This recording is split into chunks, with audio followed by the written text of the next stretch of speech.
welcome all of you, and thank you so much for joining us tonight. This is a weekly webinar program of the Citizens Climate Lobbies that provides CCL supporters like you and I with access to in-depth training opportunities on topics related to climate change and effective climate advocacy. I'm your host, Brett Cease, and tonight we're going to be jumping into comparing permitting reform proposals across the political perspective. We're going to be joined by the wonderful Dana Nuccitelli, is CCL's Research Coordinator. Dana is an environmental scientist by training with a BA in astrophysics and an MS in physics, and a wonderful climate journalist who has written for a whole host of outlets from Skeptical Science, The Guardian, Yale Climate Connections, and is this most recent year's winner of a CCL award. You can find out more about that from Dana, along with an author of 10 peer-reviewed climate science papers. So we're so lucky to have you here join us today. Thank you very much, Dana, for the research that you've put into tonight's presentation. And if we've done our job well, the following 3 learning goals are really going to guide our discussion tonight. Dana will review why clean energy permitting reform is such a current critical climate policy area. We'll help understand the key permitting reform components proposed from different political perspectives. And we'll dive into learning where there's going to be space for an ultimate bipartisan permitting reform agreement to emerge. So with that, you're in for a real treat. Thank you all so much for being here, and the floor is yours, Dana. Thanks, Brett. So this is going to be good. We're going to make everybody a permitting reform expert in under an hour tonight. So here's our agenda. We're going to do a quick abbreviated background on permitting and permitting reform. We're going to talk about what principles CCL supports in the area, go through proposals put forth by progressives and conservatives and centrists, and then talk about the key components in those proposals and which ones might make it into a bipartisan agreement. So very quickly, permitting. A permit is an official authorization from a local and or state and or federal government, depending on the size and location of the project, to begin a construction project. Permitting is very important to make sure we're protecting communities and workers and environments from undue harm from the construction and operation of the project. But getting permits takes time, it takes expense. And so we have to make sure we're finding the right balance between making sure we're doing thorough and accurate permitting and environmental assessments, but not taking too long to delay this transition to clean energy by permitting clean energy projects quickly enough. So electrical transmission is particularly important here because thanks to the clean energy tax credits in the Inflation Reduction Act, we're anticipating an explosion in solar and wind projects from here on out. But big wind and solar farms tend to be located in rural areas where there's available and affordable land, whereas we need that electricity to get sent to population centers, generally mostly in cities. And so you need transmission lines to connect the big wind and solar farms to where the people are. But transmission lines right now take on average a decade to build in the United States, and 2030 is 7 years away. And so you can see we need to speed up the process and make it more efficient so that we can get those wind and solar farms built and connected to the grid. And as the energy modeling experts at the Princeton Repeat team found, if we don't start building clean energy infrastructure and particularly electrical transmission infrastructure faster, we're only going to achieve about 20% of the potential carbon pollution reductions from the Inflation Reduction Act. So we really need to speed things up with permitting reform. So one question and concern people often have is if we speed up the permitting process in general, won't that also speed up the permitting of fossil fuel projects? And the answer is kind of yes, but that's not the only important question. And so I like to look at this using this nice chart from the US Energy Information Administration, looking at the annual electric generation capacity additions in the United States since the year 2000. And so if you go back to the early 2000s, you can see it's mostly this gray, which is natural gas, because fracking made natural gas very cheap. And so that's pretty much all we were building in the early 2000s. And you can see around 2005 or so, the green starts getting bigger.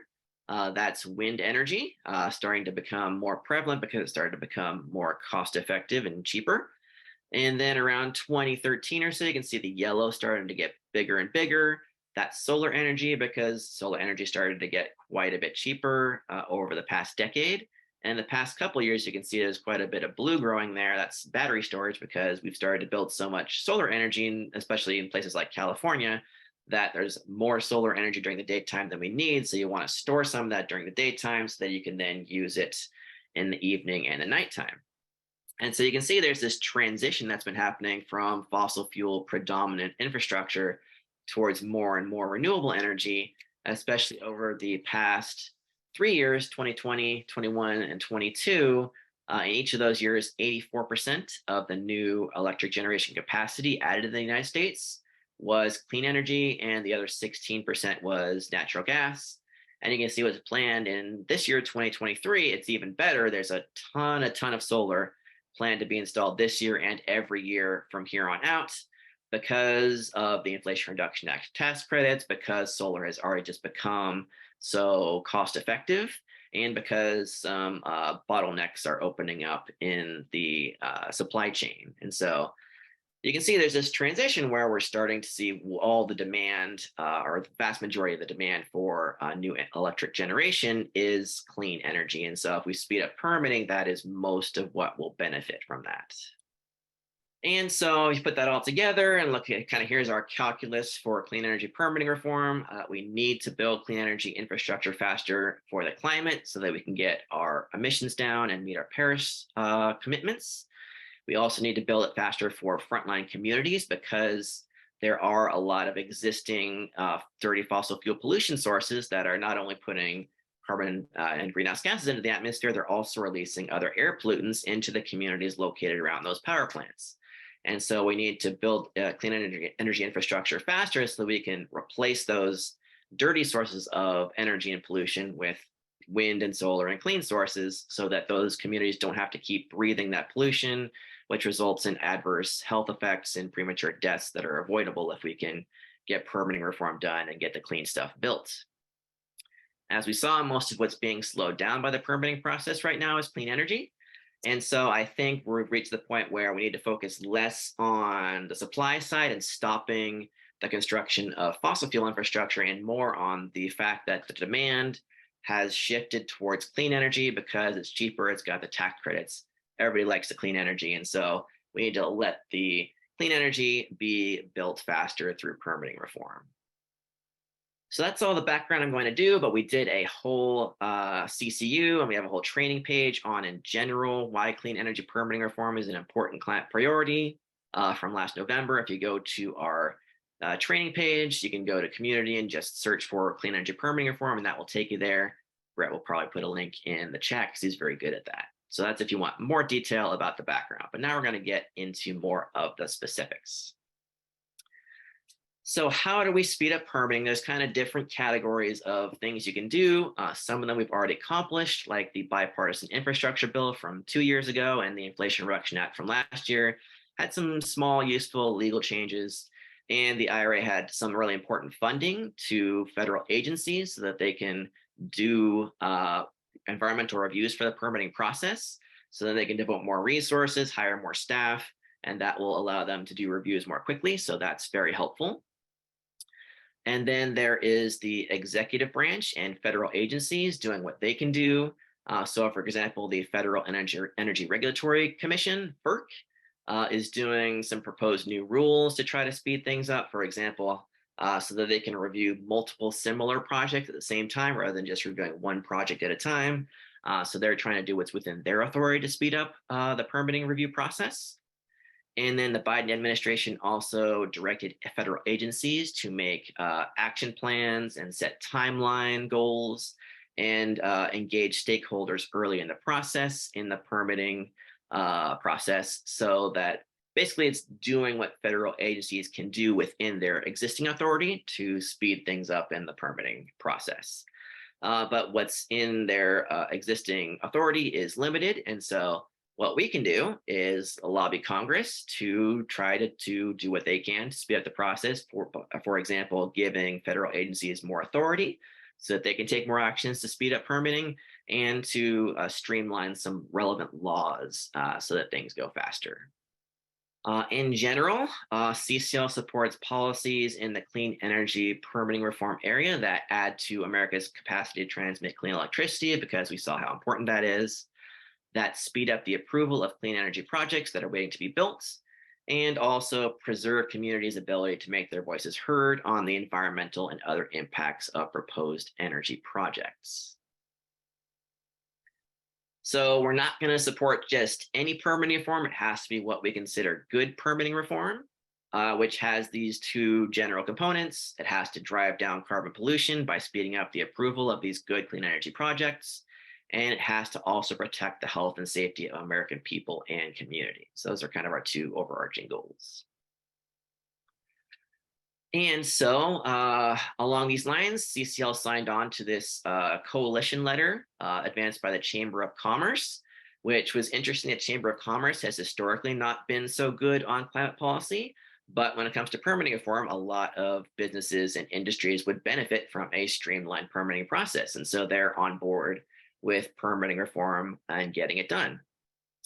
And so they put forth this letter that lists these 4 key principles, one being predictability, so that project developers have a better idea of how long the permitting process is going to take, efficiency, so that agencies, federal agencies, work better with each other and with the public in a more efficient manner, better transparency, so that the public and project applicants can see more clearly where in the process the permitting process a project is, and also importantly, stakeholder input, making sure that all relevant stakeholders are adequately informed and have the opportunity to provide input within a reasonable and consistent time frame. So these are all really good principles. So CCL was happy to sign on to this letter, which I think shows that CCL is really taking a leadership role in the clean energy permitting reform area. But there were some other groups that we like that signed on to it, like the R Street Institute, which is a think tank that supported carbon pricing quite a bit. The bipartisan policy center has done some good stuff. So yeah, that was our good letter. So now we're going to go through permitting reform proposals from progressives and conservatives and centrists. So the progressives in the coming slides are going to be indicated by a blue check mark. So one just recently was introduced by Sean Casten and Mike Levin, called the Clean Electricity Transmission Acceleration Act. There was a letter from a bunch of organizations that are particularly interested in climate justice, like Earth Justice, the Sierra Club, and NRDC, for example. Senator Ed Markey put forth a proposal of what he wants to see in permitting reform that he's trying to get progressives on board with. The House Sustainable Energy and Environment Coalition, SEEK, put out a policy brief what they want to see in permitting reform at the end of the last Congress. And there's a think tank called the Progressive Policy Institute that also made their recommendations of what they think should be in permitting reform. So in general, the progressive proposals focus a lot on giving FERC more authority, especially over permitting of transmission lines. They're very interested in early community involvement and engaging environmental justice communities and organizations. And their main concern is in eroding NEPA, the National Environmental Policy Act, which is kind of the main law that governs the permitting process. Their concern is that if the timelines in there are shortened too much in terms of public input, then those groups will be cut out of the process. And so we just have to make sure that when we're doing these changes, we're not cutting these groups out of the process, that we're actually actively trying to get them more involved in the permitting process. And then we have conservative proposals will be indicated by a red check mark in the coming slides. The big one here is HR 1, the Lower Energy Costs Act. So this was interesting because HR 1 is devoted to the issue that the incoming House majority thinks is the highest priority in the new Congress. And so in this new Congress, House Republicans included permitting reform in their HR 1, indicating that they recognize that it's a really important priority, and that's really encouraging. CCL couldn't support HR 1 because while it does have some good permitting reform stuff, it's also got some bad fossil fuel stuff in there, but we're encouraged that they recognize the importance of permitting reform. So that was good. Just last week, Senators Capito and Barrasso and some colleagues introduced a couple bills, the Restart Act and the Spur Act, related to permitting reform. And there's also been some proposals by the conservative think tank, the Competitive Enterprise Institute, that we looked at. So in general, the conservative proposals are mostly focused on streamlining the NEPA process. As I mentioned, they tend to have lots of fossil fuel specific provisions, but I wouldn't worry too much about those because the ultimate permitting reform package has to have bipartisan support. It's got to get the votes of Democrats in the Senate, and it's got to be signed by President Biden. And so most of that fossil fuel specific stuff is going to get filtered out. So not too concerned about that. And the main concern from conservatives is about transferring authority from the states to the federal government. For example, giving FERC authority over authorizing interstate transmission lines, which currently that authority is given to the individual states. So in general, conservatives like keeping authority within states and not transferring it to the federal government. So I'll talk about that more in a little bit here. And then we have the centrist proposals, which are going to be indicated by the purple check mark. The big one being Senator Manchin's Energy Independence and Security Act, which he introduced in the last Congress. And at the time, CCL recommended to senators that they vote in favor of that bill, because our conclusion was that it would be a net benefit. It would do net good.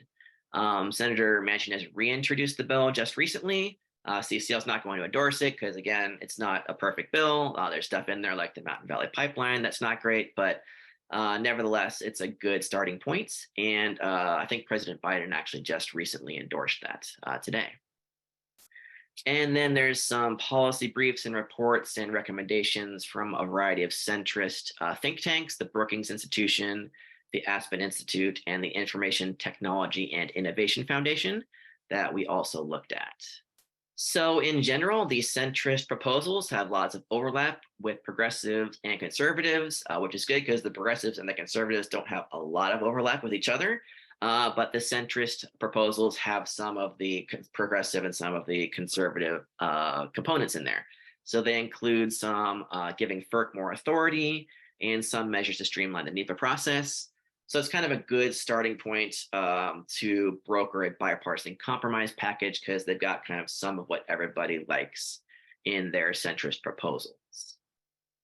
So if you want to see the details of each of those proposals I just outlined, if you go to our new training page of comparing permitting reform proposals across the political spectrum, if you go to the resources tab, I've got a couple of links in there to a document that summarizes the provisions in each of those proposals and a spreadsheet that compares the provisions between the different proposals. And so if you want to get really wonky and see all the details of the individual proposals, that's a good place to go. But a good way to think about this is that none of those individual proposals is going to be, that's not going to be the ultimate permitting reform agreements.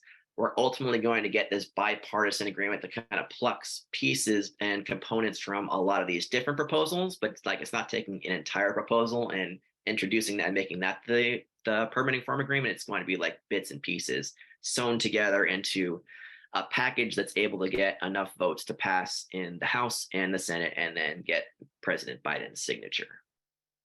So along those lines, we want to see what are the key components that can address CCL's main goals, which I mentioned, one of those being that we want to add electrical transmission capacity because that is so important.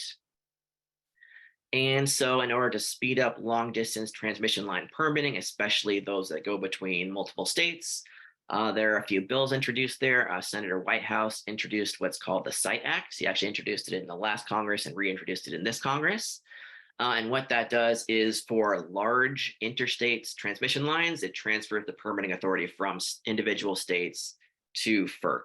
And so FERC would be taking over the permitting process just for like the largest interstate transmission lines because those are particularly important. Again, conservatives are not big fans of that idea because it's transferring that authority from states to the federal government. Senator Manchin in his package had a similar provision, but he tweaked it a little bit to try to make it a little more friendly to conservatives. So we'll see if that gets any traction.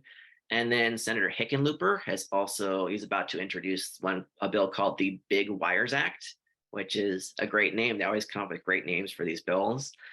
So that one, it basically tells regional grid operators that they have to do create a plan to do a certain amount of interconnections between regions. And so if you add that interconnection capacity, then you can add more wind and solar to the grid, and it kind of just helps alleviate these problems. And so it's a constructive solution that, because it's keeping the authority within the regions, it's probably going to be easier to get conservative support for that. It does have FERC as like a backstop that if a particular region doesn't create a plan for these interconnections, then FERC will step in and make the plan for them.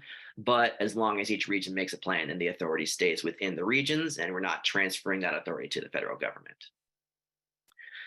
Another provision to add transmission capacity is cost allocation, because there's oftentimes these long extended fights over who's going to pay for how much of a new transmission line. And so a simple solution for that is to tell FERC, like, allocate the cost proportional to who benefits from a line. And so if like a transmission line ends in a given place and then that place benefits from receiving all that electricity, they're getting most of the benefits, so they should pay for most of the cost of the transmission line, for example. So that will kind of alleviate all that fighting and speed up the permitting process.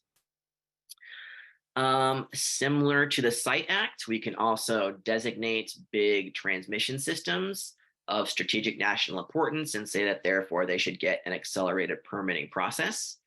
And there's also been a proposal to create a specific office of transmission within FERC, because transmission is, again, so important. It's such a large scale issue that maybe there should be an office specifically focused on that within FERC. And to speed up clean energy projects, another one of our goals. For example, we can improve interagency coordination, because oftentimes for these big projects, there are multiple federal agencies working in the permitting process for a given project. And so one smart thing to do is to designate a lead agency and say the other agencies can provide their feedback and input, but the lead agency will make the ultimate decisions. And so that kind of speeds up the process, because you're making it more efficient by making one main decision maker. Another thing you can do is that sometimes there will be disputes between these federal agencies on a given project, and that can delay the project. And so a simple, smart thing to do is to establish a process to resolve disputes. For example, just saying within 30 days, the federal agencies have to get together in a meeting, resolve the dispute, and then they have another 30 days to issue the resolution, just something simple like that. And then ideally, we would also have clear and transparent project timelines, at least having goals for the federal agencies to say, okay, we want to get the permitting done within this amount of time, and we're gonna make it transparent of where we are in that timeline. So along those lines, one thing we can do is to create an online permitting status tracking website, so that anybody can kind of log on and look up a certain project and see where in the permitting process that project is. So that would help streamline and make the NEPA process more transparent. Another proposal would, so in some cases, there's already for a given project been an environmental assessment before the NEPA process. And so someone proposed that during the NEPA process, we could reuse that existing environmental assessment if the project has remained relatively unchanged. And so that would streamline the process, so you're not doing duplicative environmental assessments. And then there is an existing system created during the Obama administration called Fast 41, which is basically for projects that are of a certain size. They have to have over $200 million in investments, so they're big projects. Then they can apply to get in this Fast 41 system, which has a big interagency commission. And so this committee, basically, it's comprised of relatively high-level people in each agency, and they will kind of expedite that project because they're designated as pretty important. And so they'll kind of expedite the permitting, and they have an online website where you can see where in the schedule it is. And so it's got a lot of these components that we're talking about already built into the system. And so someone proposed, let's use the Fast 41 system and kind of expand it. So for example, take that threshold from a $200 million investment and say it only has to have a $50 million investment to potentially qualify for this Fast 41 system. Another thing we can do is have federal agencies like the EPA designate areas that have low environmental sensitivity. So like look at a map of environmental sensitivities and say like, oh, over here, there's not much environmental sensitivity. So that would be a good place to build a transmission line or a big wind farm or a big solar farm. And then those areas are kind of like go-to areas that will have expedited permitting because the federal agencies have already determined that they have low environmental sensitivity. And another thing that we could do would be to have these agencies in the permitting process consider all of the benefits of these projects. So for example, a transmission line, you might consider that's going to allow more wind and solar to be built and added to the grid, which is going to reduce climate pollution. It's going to reduce air pollution. It's going to improve public health. It's also going to make the grid more stable. So if you consider all those benefits, then you're more likely to approve the project ultimately. And then early community involvement, I mentioned is really important. We want to make sure that frontline communities are able to make their voices heard in the permitting process of projects that could directly impact them.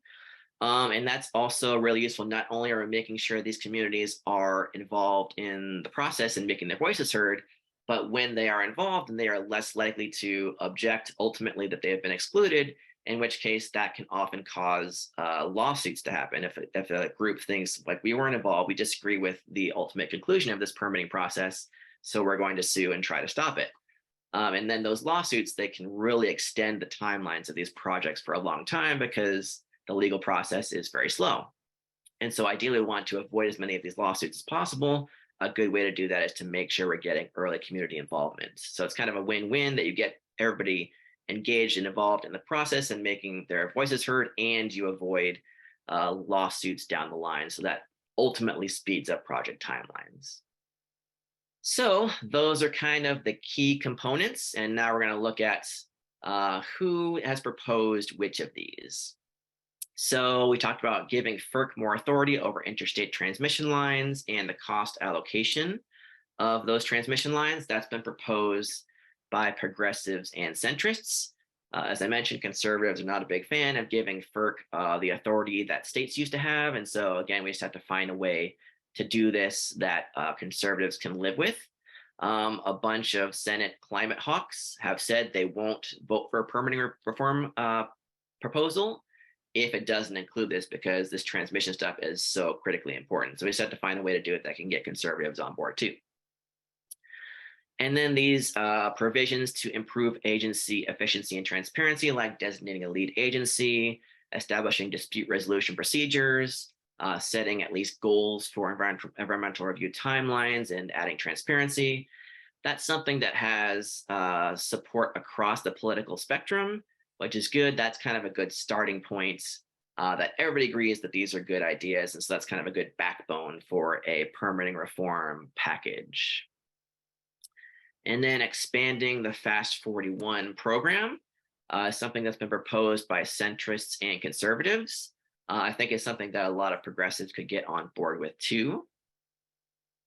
And then doing things to expedite approvals, like the designating the low impact go-to areas of low environmental sensitivity, considering all the benefits of a project. That's been proposed by progressives and centrists, and I don't think there's any particular reason why conservatives should object to that. So that could get bipartisan support. And then ensuring that there is early community involvement so that we're getting everybody involved and hearing everybody's voice has been proposed by progressives and centrists. And I don't think there's any reason why conservatives should object to that either, especially if it helps to limit the number of lawsuits and thus shorten overall timelines. I think conservatives could probably get on board with that too. So those are all kind of the provisions that could be the main parts of a bipartisan permitting reform package in Congress. And then there are some other possible components that could get in there too. So for example, instead of just setting goals for timelines, setting strict time limits for environmental documents, like saying an environmental assessment has to be done within 1 year, an environmental impact statement has to be done within 2 years. That has been proposed by centrists and conservatives. It's something that some progressives worry about because if you rush the federal agencies too much, that could result in a flawed document being published. And then if a flawed document is published, that opens up the possibility of lawsuits, which again can extend these project timelines. So one way to potentially alleviate that potential is to kind of create an off-ramp for a federal agency where they try to get it done with those timelines. But if they're not able to, then they can kind of petition the project applicant for an extension, a timeline extension. And then the project applicant will be smart to agree to that so that they're not opening themselves up to lawsuits. So I think there are ways to do this in a smart way that could set these timelines, but still leave these potential extensions. So that could potentially have some bipartisan support. Establishing projects of strategic national importance that get an expedited permitting review is something that the concept has support across the political spectrum, but progressives think that projects of strategic national importance are just clean energy, and conservatives think that they're just fossil fuels, and centrists think that there should be some clean energy and some fossil fuels. And so the concept of designating these really important projects that get expedited review has bipartisan support. It's just that they disagree on which the type of projects should be that get that strategic national importance designation. And then currently there is a 6-year statute of limitations on NEPA lawsuits. And so you can go through the permitting process, and then 6 years later, somebody files a lawsuit and grinds everything to a halt, which creates a lot of uncertainty for project developers. And so there's been proposals to shorten that time frame. And so that's been proposed by centrists and conservatives. They'll proposed anywhere from a 2-month to a 2-year statute of limitations on these lawsuits. So I think shortening it makes sense. I think you just have to be careful not to shorten it too much, because, for example, if an organization is considering a lawsuit and they're coming up against a timeline where they have to file it, then they will be forced to file a lawsuit, and that will cause more lawsuits and cause longer project delays. And so you want to make sure that you're not giving too much time to file a lawsuit, but not getting too short a time that it kind of forces everybody's hands, so that they have enough time to fully consider whether they agree with the decision or they want to ultimately bring a lawsuit. So you have to be careful with that one. I mentioned progressives like the idea of creating an office of transmission within FERC. I don't see why anybody would object to that necessarily. I talked about the reuse of environmental assessments that have previously been done when we get into the NEPA process. That's something that progressives and conservatives have proposed, with the caveat that it has to be projects that have not significantly changed between the environmental assessments. So as long as the project is roughly the same and the site is roughly the same, then it makes sense to kind of reuse previous assessments. So that just has to be done carefully. And then an interesting one proposed by centrists and conservatives is to reduce the permitting barrier specifically for geothermal power, because the oil and gas industry has so much influence that they have gotten a lot of categorical exemptions for kind of small exploratory drilling for oil and gas, but small exploratory drilling for geothermal power does not have those same exemptions. And so there's actually it takes a really long time to get any geothermal projects done because there's a very extensive permitting process. And so some have proposed, let's put geothermal drilling on the same footing as oil and gas drilling so that they can get it done in a more expedited manner and then proceed. And then conservatives have also proposed to do regular federal land leasing for geothermal projects. And so personally, I'm a fan of the potential of geothermal power. And so I like the idea of trying to make it easier to get geothermal projects done. So that's another potential component in this package. A huge round of applause. Please join me in thanking you, Dana. This was a really comprehensive and very in-depth presentation. Reminder that at the end of each of our trainings, you should be able to find this little green button or in the action tracker under chapter and volunteer development, have that as an option under the drop-down menu. So make sure to keep logging your trainings. And if you have found tonight's training useful, just a reminder again on that last slide that we are welcome all of your feedback. We'll also put a link to cclusa.org/nerd corner, which has been having a lot of these conversations throughout the whole year already, thanks to Dana and the whole research coordinating team's efforts. So please join that conversation after tonight. Thank you so much. It's been a real treat to have all of you on here, and we hope that you found tonight's training useful and empowering. Stay safe, and we look forward to hearing what you used tonight's training with. Thank you, Dana. Thank you, Dana. Thank you, Dana. Thank you. Thank you for listening to this episode of Citizens Climate Lobby's training program. You can tune into more episodes anywhere podcasts are available. Inspired by what you heard today? Join Citizens Climate Lobby to advocate for bipartisan climate solutions. Go to community.citizensclimate.org to find more trainings, resources, your local chapter, national action teams, discussion forums, and more.